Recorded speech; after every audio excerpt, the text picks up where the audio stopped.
Hello दोस्तों, नमस्कार। कैसे हैं आप? लॉकडाउन में फिर हम एक नए वीडियो के साथ आज हम पढ़ने वाले हैं हाइंड ब्रेन और उसका पहला पार्ट जिसे हम सेरिबेलम या गायरोस्कोप ऑफ बॉडी, क्योंकि ये हमारी पेशियों का नियंत्रण, तीव्र गति उनका नियमन करता है, इसलिए गायरोस्कोप ऑफ आवर बॉडी का हम अध्ययन करने वाले हैं। और वैसे इसे हम अनुमस्तिष्क कहते हैं। क्या कहते हैं भाई? अनुमस्तिष्क। तो आज हम पढ़ेंगे अनुमस्तिष्क। और अनुमस्तिष्क के बारे में हम कई टर्म यूज करते हैं, जैसे स्मॉल ब्रेन, लिटिल ब्रेन यानी छोटा दिमाग या छोटा मस्तिष्क, और एक second largest part of our brain. हमारा जो ये ब्रेन है इसका 80% पार्ट, लगभग 2/3 पार्ट तो सेरिब्रम है, और बाकी का जो सेकेंड पार्ट है सबसे बड़ा, उसे हम क्या कहते हैं? अनुमस्तिष्क कहते हैं। तो ये अनुमस्तिष्क ही आज हम पढ़ने वाले हैं। सबसे पहले हम ये देखते हैं कि ये रहता कहाँ पे है। तो आप जानते हैं कि ये पॉन्स के जस्ट फ्रंट ऑफ पॉन्स के पास में ये मौजूद रहता है। अगर इसकी पोजीशन हम देखें तो देखिए ये वाली। इससे पहले हम एक डायग्राम और देखते हैं। ये आपका ब्रेन आ गया इस तरह से, और यहां पर ये जो स्ट्रक्चर आप देख पा रहे हो ये वाली, तो इस स्ट्रक्चर को हम क्या कहते हैं? इसी को हम कहते हैं सेरिबेलम या अनुमस्तिष्क। इसको क्या कहते हैं? अनुमस्तिष्क। और ये जो अनुमस्तिष्क है वो किसके सामने है? ये जस्ट बिहाइंड इस पॉन्स के सामने है। तो पॉन्स के सामने ये लगा हुआ है, या हम इसको यहां पे बता सकते हैं कि ये वाला जो पार्ट है ये हमारा सेरिब्रम वाला पार्ट है। अब देखिए ये इसकी पोजीशन हो गई। अगर हम इसके स्ट्रक्चर की बात करें तो इसमें हमें 3 पार्ट दिखाई देते हैं। पहला पार्ट है वर्मिश, और सेकंड पार्ट है लेटरल लॉब्स जिन्हें कि पार्श्व पालियां भी कहते हैं, और थर्ड वाला है पेडेंकल्स यानी ग्रंथक। अब इसमें वर्मिश को देखिए, मैंने क्या किया, यहां से हमारे सेरिबेलम को इस तरह से उठाया और इस तरह से चौड़ा करके दिखाया, तो मुझे ये स्ट्रक्चर नजर आई। और इस स्ट्रक्चर में नजर आने पे हम देख रहे हैं, देखिए सबसे पहला पार्ट मैंने लिखा है वर्मिश। वर्मिश जो होता है इसकी पोजीशन मध्य में होती है, और मध्य में ढूंढे तो हम यहां ढूंढ सकते हैं इसको। दूसरा भाग है लेटरल लॉब्स, जिसको कि हम हिंदी में क्या कहते हैं? पार्श्वपालियां। क्या कहते हैं भाई? पार्श्वपालियां। और पार्श्वपालियां 2 होती है, एक बाईं तरफ और एक दाईं तरफ। तो पार्श्व जो लोब है, एक तो ये वाला हो गया और एक ये वाला हो गया, और ये पार्श्व लोब 2 होते हैं। तो हम ये कह सकते हैं कि हमारा जो सेरिबेलम है या हमारा जो अनुमस्तिष्क है उसके भी 2 गोलार्ध होते हैं, एक बाईं तरफ का और एक दाईं तरफ का। इसलिए मैंने यहाँ पर देखिए इसे मैंने लिखा है यहाँ पर राइट सेरिबेलर हेमिस्फीयर, अर्थात दायां अनुमस्तिष्क गोलार्ध। और ऐसे ही क्या होगा? ऐसे ही इधर होगा बायां यानी लेफ्ट सेरिब्रल हेमिस्फीयर। और इसके ऊपर का जो पार्ट देख रहे हो इसे हम इसकी अग्रपाली कहते हैं, और इसका जो नीचे का पार्ट देख रहे हो आप, इसका ये नीचे का पार्ट, इसे हम कहते हैं पश्चपाली। इसे हम क्या कहते हैं भाई? पश्चपाली। तो ये एक फ्रंट ऑफ सेरिबेलम हुआ। लेकिन इसमें मैंने यहां लिखा है कि तीसरा पार्ट, और तीसरा पार्ट कौन सा है? पेडेंकल। और जो ये पेडेंकल है इसको हमने कहा है ग्रंथक।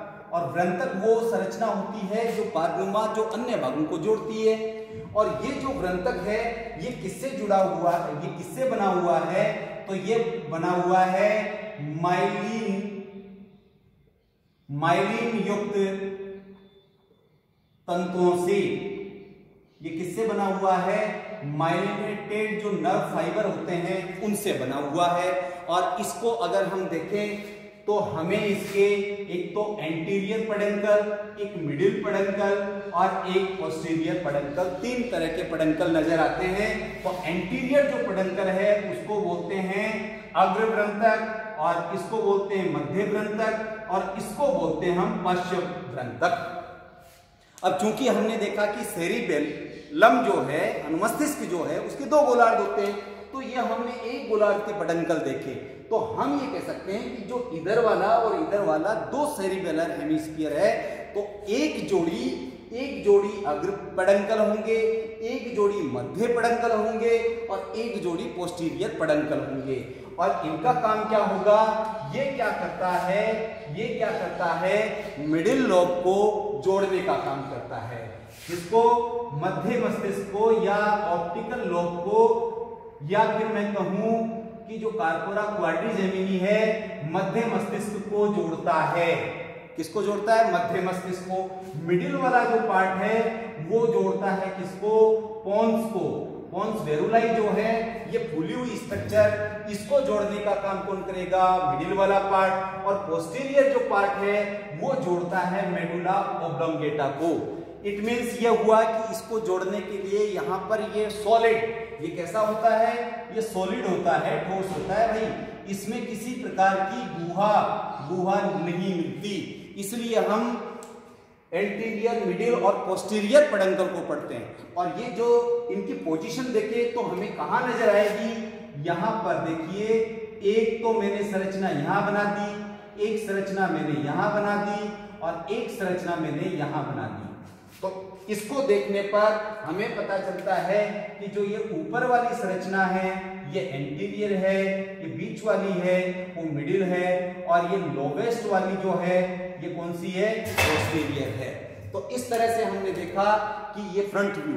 अब ये स्ट्रक्चर में हमने देखा, इसके अलावा हमें देखना पड़ेगा कि हम क्या करते हैं, सेरिबेलर को इस तरह से सेक्शन लेते हैं और उसमें नजर मारते हैं कि इसमें कौन सा मैटर बना होता है। तो दूसरा हमारा इसका पार्ट होगा, पहला तो 3 पार्ट हो गए, दूसरा इसमें मैटर का मतलब होता है द्रव्य, और जो द्रव्य है वो आप जानते हो 2 प्रकार के होते हैं, एक ग्रे मैटर जिसको आप दूषण द्रव्य बोलते हो, और जो दूषण द्रव्य है वो भी परमस्तिष्क की तरह बाहर की तरफ होगा। तो यहाँ पर जो गहरा पार्ट आप देख पा रहे हो ये किससे बना हुआ है? ये आपके बना हुआ है ग्रे मैटर से।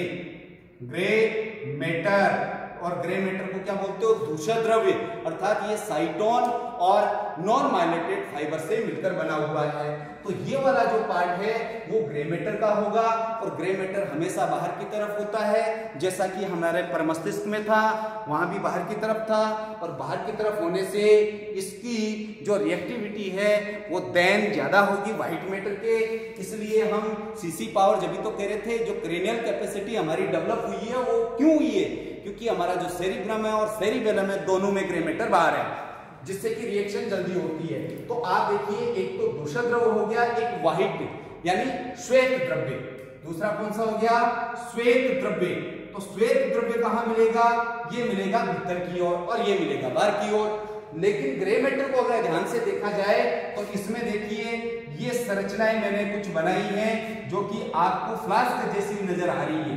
फ्लास्क के समान संरचनाएं, फ्लास्क के समान कोशिकाएं इसमें मिलती हैं, और ये फ्लास्क कोशिकाएं जो हैं इनको हम पुरकिंजे कोशिकाएं कहते हैं।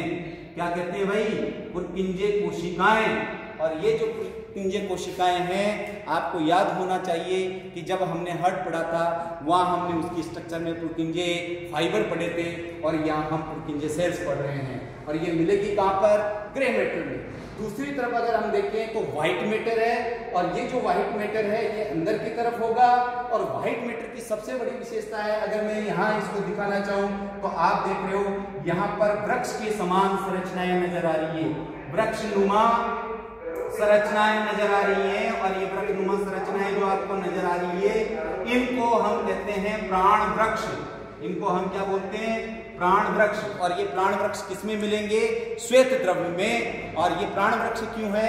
क्योंकि अगर व्हाइट मैटर नहीं होगा तो जो इंपल्स हैं, जो उद्दीपन है, जो न्यूरॉन्स के द्वारा ले जाने वाली सूचनाएं हैं वो नहीं ले जा पाएंगे। तो ऐसी कंडीशन में हम इसको प्राण वृक्ष कहते हैं, और साइंस के टर्म में इसको आर्बर विट्टी कहते हैं।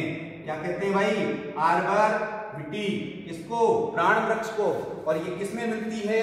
ये इसके मेडुला पार्ट यानी इनर पार्ट में मिलती है। तो तो इनर पार्ट तो बना हुआ है व्हाइट मैटर से, और जो बाहर का पार्ट है वो किससे बना हुआ है, वो ग्रे मैटर से।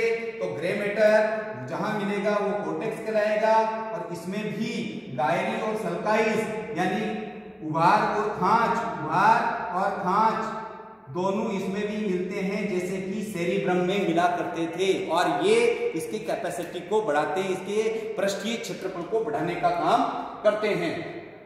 तो ये हमने देखा। यहां देखिए इसमें सुपीरियर कॉलिकुलाई ये वाला पार्ट, इंफीरियर कॉलिकुलाई, अगर इनके और पोन्स के बीच में ये जो बाहर की जगह देखो आप, तो ये जो स्पेस देख रहे हो ये हमारी ईटर है, और जिसे कि एक्विडक्ट ऑफ सिल्वियस भी कहते हैं। ये नीचे आओगे तो यहाँ पर ये फुली हुई स्ट्रक्चर मेडुला ऑब्लेंगटा के सामने बना रही है, फोर्थ वेंट्रिकल, फिर नीचे ट्रेवल कर जाएगी तो ये सेंट्रल कैनाल में चली जाएगी स्पाइनल कॉर्ड वाले में। लेकिन ये सारा पार्ट क्या है, ठोस पार्ट है।